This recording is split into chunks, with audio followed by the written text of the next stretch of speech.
आंदोलनाची आता दिशा ते जाहीर करणार आहे। काल जे विधेयक संमत झालं त्या विरोधात देखील त्यांनी नाराजी व्यक्त केली।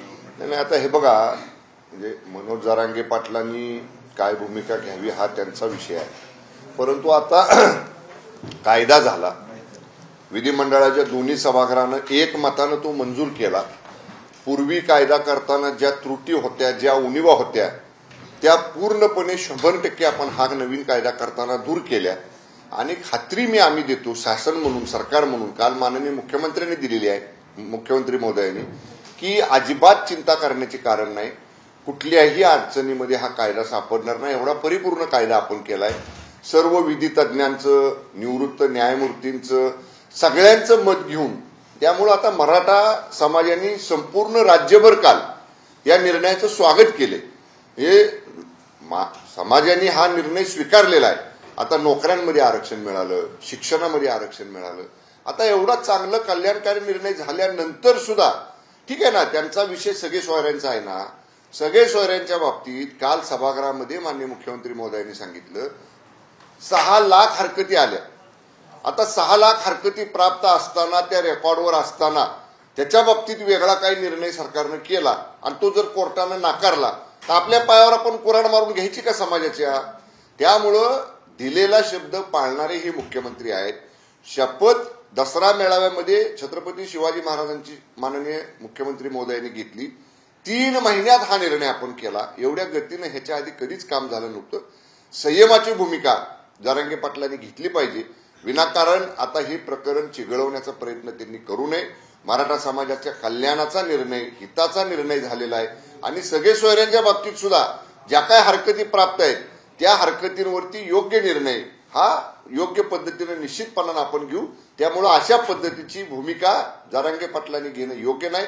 परत एकदा मी सरकारच्या वतीने त्यांना विनंती आज परत करतोय की हा चांगला निर्णय झालाय, समाजाच्या हिताचा निर्णय झालाय। त्यामुळे आता परत आणि त्या सगळ्या सोयऱ्यांच्या बाबतीत लगेचच निर्णय घ्या। तो सुद्धा निर्णय ड्यू टाइम कोर्समध्ये सगळ्या हरकतींवरती योग्य विचार करून निश्चितपणाने आपण घेऊ। त्यामुळे जरांगे पाटलांनी संयम बाळगावा, आता आंदोलनाची भूमिका त्यांनी घेऊ नये अशी माझी त्यांना विनंती आहे। अनशन की धमकी दे दी कि अगर सरकार हमारी मांग नहीं करती, हालांकि अरे सरकार ने जरांगे पाटिल जी की मांग और मराठा समाज की मांग पूरी की है।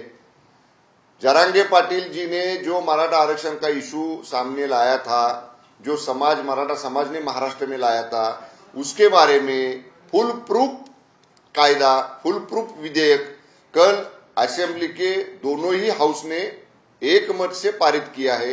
अभी इसके बारे में कोई शंका लेने की जरूरत नहीं है। जरांगे पाटिल जी का जो कहना है सगे सोयरे के बारे में, उसके लिए मोर देन 6 लाख ऑब्जेक्शंस उसके ऊपर आए हैं। वो ऑब्जेक्शंस ऐसे ही रिकॉर्ड पे रख के अगर कोई घाई गड़बड़ में गवर्नमेंट डिसीजन, अगर कोई हरी में जल्दी में गवर्नमेंट कोई डिसीजन लेता है तो वो अगर कोर्ट में खारिज हो जाता है तो मराठा समाज का नुकसान हो जाएगा। ये जरांगे पाटिल जी ने समझ लेना चाहिए। जो ऑब्जेक्शंस आए 6 लाख, उसके ऊपर भी गवर्नमेंट स्टडी करेगा और उसके ऊपर भी डिसीजन लेने की कोशिश गवर्नमेंट जल्दी जरूर करेगी। इसीलिए अभी जरांगे पाटिल जी ने ऐसे अनशन करने की या आंदोलन करने की जरूरत नहीं है। राज्य सरकार की तरफ से एक मंत्री होने के नाते, मराठा आरक्षण उप समिति का एक सदस्य होने के नाते मैं उनको फिर से एक बार रिक्वेस्ट करता हूं कि उन्होंने अनशन या आंदोलन करने की जरूरत नहीं है।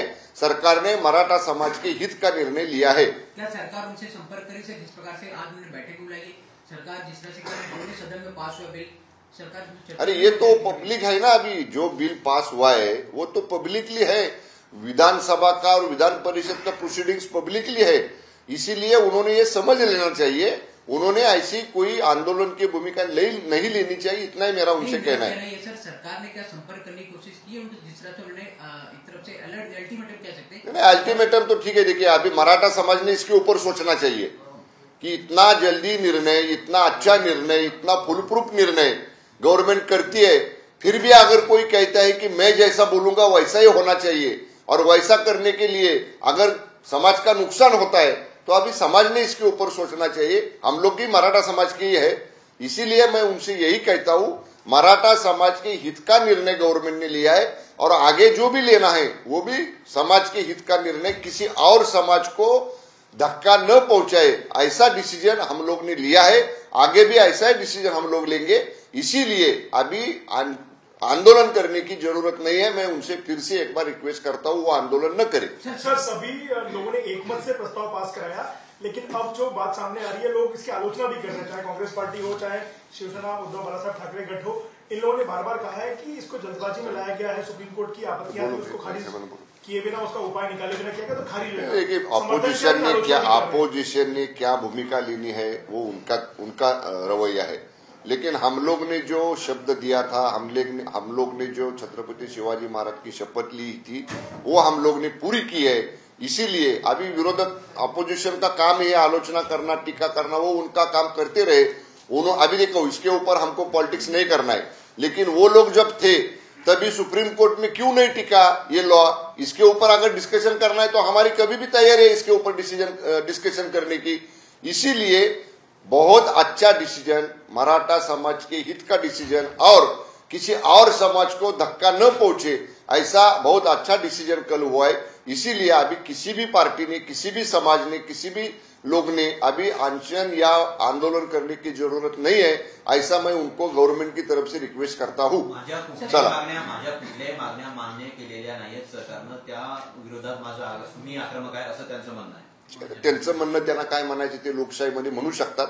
राज्य सरकारची भूमिका स्पष्ट आहे, स्वच्छ आहे, पारदर्शक आहे। त्यामुळे समाजाने याच्यावर विचार केला पाहिजे आता की एवढा चांगला निर्णय झालेला असताना दुर्दैवानं याच्यामध्ये समजा काही आणखीन घाई गडबडीत वेगळा काही निर्णय कुणाच्या तरी आग्रहासाठी आपण घेतला आणि तो निर्णय जर कोर्टात समाजाच्या उलटा गेला तर समाजाच्या पायावर आपल्या हाताने आपण कुऱ्हाड मारून घेतल्यासारखं होईल। म्हणून राज्य सरकारची भूमिका स्वच्छ आहे। राज्य सरकारच्या भूमिकेनुसार समाजाने आता या सगळ्या गोष्टीचा विचार करून कुणीही आंदोलन करू नये अशीच माझी त्यांना विनंती आहे। धन्यवाद। मला